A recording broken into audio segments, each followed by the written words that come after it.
வணக்கம் நிகிதா. தமிழகத்தில் கடந்த சில தினங்களாக வெயில் சுட்டிருந்த நிலையில்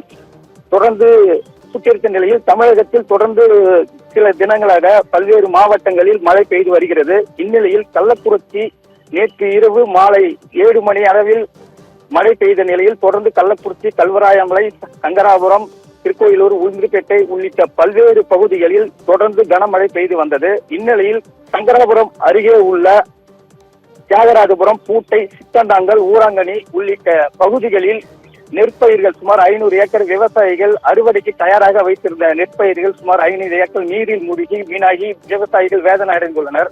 அதேபோல் திருவண்ணாமலை மாவட்டம் செங்கம் பகுதியில் ஜவ்வாது மலை பகுதியில் தொடர்ந்து 3 நாட்களாக பெய்த மழையினால் வளையாம்பட்டு, காயம்பட்டு, புதுப்பட்டு, குயிலம் உள்ளிட்ட பல்வேறு பகுதிகளில் சுமார் 1000 ஏக்கர் விவசாயிகள் அறுவடைக்கு தயாராக வைத்திருந்த நெற்பயிர்கள் நீரில் மூழ்கி தொடர்ந்து பெய்த மழையினால் நீரில் மூழ்கி வீணாகி வேதனை அடைந்துள்ளனர்.